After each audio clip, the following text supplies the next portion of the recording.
It felt like this day would never come, but after probably the most rumor-filled lead-up to a film I've ever seen, Spider-Man No Way Home finally has hit cinemas, and it's time to talk about it. I want to say up front, as usual, I'm going non-spoilers and then spoilers, but the non-spoiler section will be very short and most of this review will be spoiler-filled. I'll give a big warning, don't worry, but honestly, the non-spoiler part will be like a couple of sentences. Because of the build-up to this movie, it's so hard not to spoil it. If I say fans will be happy, you can guess what that means. If I say fans will be disappointed, you can guess what that means. So it'll be a very brief non-spoiler and then spoiler talk. Alright, let's get into this. We started getting some visitors. From every universe. So with no spoilers, my general review is I really enjoyed Spider-Man No Way Home. It is an exceptionally fun film, and what I may have been most impressed by was that in a film with the usual Marvel craziness going on, it doesn't forget to have an emotional core and actual story and arc at the center of it to tie it together. Occasionally some stuff doesn't make a ton of sense, but overall a very fun film, just well put together in general, and that's all I can really say here. So now we're gonna get into spoiler talk so we can talk about this freely. Click off this video now if you don't want stuff spoiled. You've been warned. 5, 4, 3, 2, 1.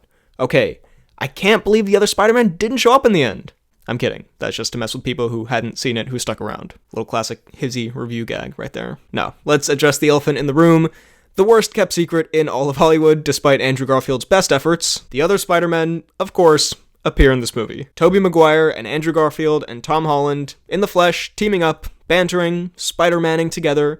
And I mean, it is crazy to see. I have to admit that I've become more cynical over the years in regards to some of these franchise movie things, where I think, oh, did we really need a spin-off for this character, or oh, this seems like just a product filled with fan service, and I'm happy to report I did not feel this grumpy old grandpa way about this. It's been a while since I felt, like, in awe, I suppose is the right term, or just couldn't help myself but smile based on how cool something in a movie is. Maybe since some of the moments in Infinity War and Endgame, but even though we knew it would happen, seeing Tobey Maguire Spider-Man and Andrew Garfield Spider-Man interacting, and then teaming up with Tom Holland Spider-Man, it was just kind of surreal to see, as a superhero movie nerd who's been watching these for forever. I saw The Amazing Spider-Man 2 when I was 12 in the exact same cinema I saw this movie in. I watched Spider-Man 3 with my mom when I was like 9 on a DVD we rented from the library. Like, these characters have been part of my pop culture for basically my whole life. And so to see this kind of crossover, to see something that I honestly didn't think we'd ever see, just kind of crazy. But the reason it was so much fun, I think, is that they didn't just have them there and that's it. Like, look, we got the characters back. That's the whole point. What makes it work is that they actually made their characters very fun together, and they have a story and thematic purpose, and they played around with the characters' tropes to make it such an epic crossover. You could honestly forget that this is a crazy crossover of films 20 years in the making, and just think it's a fun buddy dynamic made for this movie because these characters and actors have such good chemistry together. Garfield, Maguire, and Holland feel like genuine friends even after just being on screen for like 5 minutes. They have hilarious back and forth. I very much enjoyed the consistent poking fun at the ridiculousness of the Spider-Man stories over the years. And it was also a ton of fun to see that despite them all being the same character, how different their personalities are and how those played off each other. Like Tobey Maguire's kindness and genuineness playing off of Andrew Garfield's cool Peter Parker, who ultimately is kind of sad and insecure. And then Tom Holland coming into it with his unique Peter personality.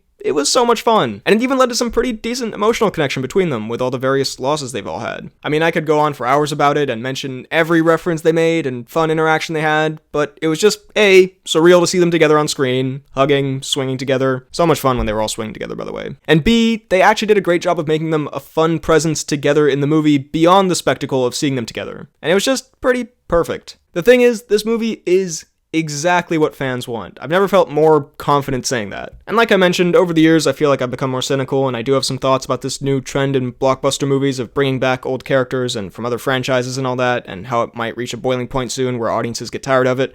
But the way the MCU does this fan service really impresses me. It was the same with Infinity War and Endgame, where it feels like it was written by an MCU superfan, but an MCU superfan who is also a good screenwriter. Like, it has all the moments that a fan would write into a script, but then it also ties it together quite well thematically and in a fun way, and it's just impressive. This whole thing feels like a Spider-Man fan's nerd fantasy come to life, but if you look at it more objectively, it is still a pretty well-written, fun film. It's got lots of fan service, don't get me wrong, it's like drowning in fan service, but like Endgame, it isn't only fan service. You know what I mean? Which is why it works. God, there is so much in this movie to talk about. The villains are back. It was fun to see the over-the-top performances from the Raimi films of Doc Ock and Goblin return here. They do really feel like the same characters. Great de-aging as well, by the way. Sandman and Lizard were pretty solid. Didn't do a ton to speak about, though. And Jamie Foxx's Electro was kind of fun. The worst Spider-Man villain ever, and they gave him a bit more of a captivating personality here. He had some pretty funny moments. I mean, I gotta talk about one of my absolute favorite moments in the film, which I wish we hadn't had rumors about, because if I didn't know it was coming, it would have been even more insane, but Charlie Cox's Matt Murdock shows up here, and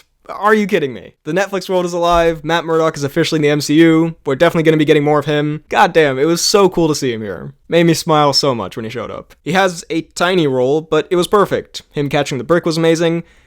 God, it was just so cool to see him here. I try to do some more technical movie reviewing occasionally, but sometimes I just gotta say, goddamn, that was cool to see. Which it was. Favorite MCU show, one of my favorite MCU characters, and he's here.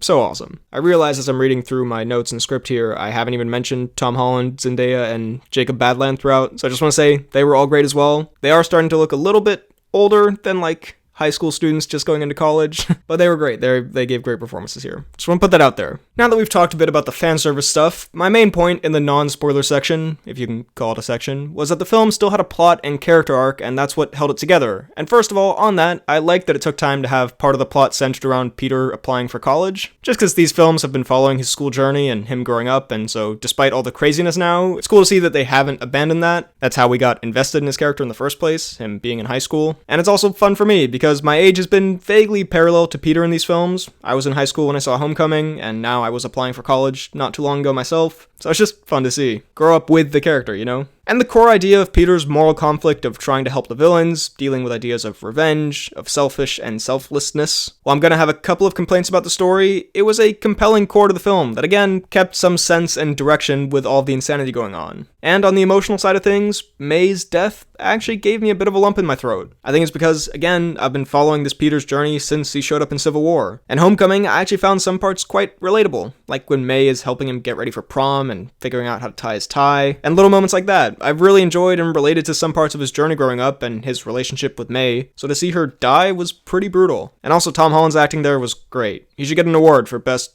crying in a movie, or getting the audience to feel emotional by crying, because he does it in like every MCU movie he's in. And like I mentioned, overall, though a little thin at times in terms of logic, I thought Peter's arc in this movie, part of it being not letting rage take over and not going for revenge, and also trying to help people with the villains, was compelling and well handled. Quick reminder here that if you're enjoying this video, drop a like, subscribe, hit the notification bell, and comment your thoughts on No Way Home down below. Also afterwards, check out my podcast, The Poorly Planned Podcast. Alright, back to the video. Action was pretty fantastic. My favorite action scene, just action-wise, might have been the Spider-Man and Doctor Strange chase scene. Obviously, the big finale is the most spectacular for the crossover of it, but just purely for the action, that scene was crazy. In a movie that had less insane crossovers, seeing Spider-Man flung around the mirror dimension would have been such a cool crossover of MCU stuff, and it still was here. It's just there was so much else in here, so you almost forget about it. Now, as far as my complaints with the film, it's really only a few story points, which in the grand scheme of things isn't that bad of a complaint, because it is a comic book superhero movie at the end of the day. It's going to have silly moments and silly leaps in logic, so it's not that bad. It's not like the visual effects were terrible or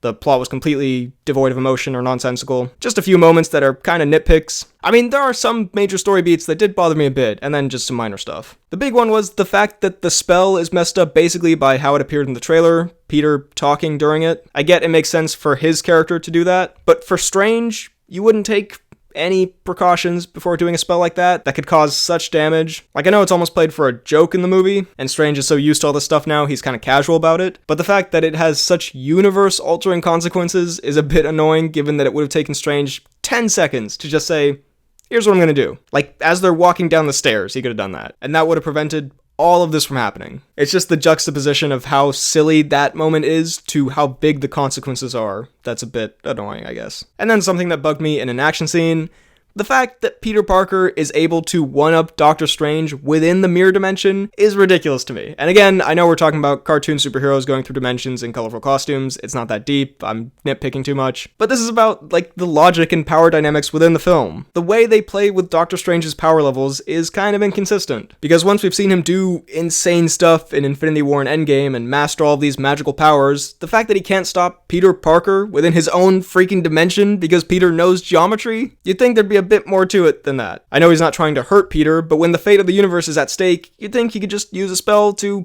I don't know, put him in one of those cages in the basement, or freeze him, or turn him into birds for a bit, or anything. It just seems impossible to me that Peter could best Doctor Strange, and that's because they've almost way overpowered him in the other movies now. But yeah, not a major complaint, but a silly moment nonetheless. And again, I think it's because it has such big ramifications for the rest of the film that a moment that feels a bit nonsensical stands out more. And before we wrap up, let's talk ending and post-credit scenes. So at the end, Peter Parker gets It's a Wonderful Life, kind of. No one knows him, and he basically never existed.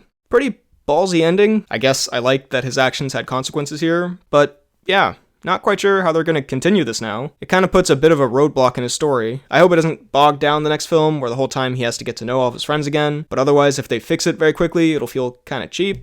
I don't know. They've kind of boxed themselves in here a little bit. I assume they have a plan, but a surprising ending, to be sure, and kind of emotional at the end when he's talking to MJ. And then first post-credit scene, we got Venom. Very fun, although if they hadn't had that moment at the end of Venom 2, this would have again been a mind-blowing cameo, but still, it was fun to see Tom Hardy Venom here. Even though I don't like either of those movies, I begrudgingly kind of enjoy that character. However, he's now gone from the MCU, I guess. I know the symbiote is now in the MCU, and that was the point, but honestly, I was pretty excited to see specifically Tom Hardy, Eddie Brock Venom versus Peter Parker. But hey, we could still get it somehow. And then we got a trailer for Doctor Strange in the Multiverse of Madness at the end, which they haven't done, if I'm not mistaken, since there was a trailer for the Avengers at the end of the first Captain America. Looks pretty cool. We got Wanda, we got crazy multiverse stuff and dimensions and monsters and whatever, but honestly, I think it was a bit of a mistake to put this after this movie, because so much crazy stuff had happened in this movie that I had no more excitement left to give. So while objectively, it was probably quite a cool trailer, and if I saw it a few days removed from seeing the film, I'd be much more hyped right now. After everything I'd just seen, I was like, okay, cool. But yeah, it does look cool. Looking forward to watching it again when it's released online. But maybe I would have just put a clip of Strange meeting Wanda at the end instead. It was also a bit tonally weird after the fun cartoony movie we'd just seen to then have this almost horror movie looking trailer afterwards. But hey, that's fine. Also, Evil Strange from What If is back in live action. Crazy. But again, I was just drained at that point. I had nothing left to give to Mr. Doctor. But cool stuff though. We'll talk more about it closer to the film. So overall, I can confidently say Spider-Man No Way Home is exactly what fans want it to be. And as a fan myself, I was very satisfied with this movie. It's funny, it's exciting, it has a couple of emotional moments, a solid arc for Peter Parker, and on top of that, a big helping of all the fan service you could possibly want from this kind of film. This truly is Spider-Man Endgame. This is a Spider-Man fan's dream. And as someone who's followed these movies for a long time, and like I said, with this character and his various incarnations being a part of my pop culture my whole life, this was pretty insane to see. I mean, I know Spider-Man's been part of most people's pop culture, but you know what I mean. I've followed these movies pretty closely, I'd say. A few illogical moments in the story here and there don't really bring this down that much. I'll give Spider-Man No Way Home a 9.2 out of 10. And here's how my rating system works, and here's my MCU ranking. Exactly what you'd want from this kind of film, and just generally super fun. So, those were my thoughts on Spider-Man No Way Home, which did actually live up to all the hype, in my opinion. Very rewarding film. What did you think of it? Let me know all of your thoughts down below in the comments. While you're at it, be sure to like this video, check out my Instagram and Twitter at BHL_Hudson, my TikTok at BHLHudson, check out this podcast that I do with a friend of mine where we talk about movies, TV shows, a bunch of nonsense. It's called The Poorly Planned Podcast, and subscribe for more videos like the one you just watched. Also, hit that bell button. Thanks for watching, and I'll see you next time.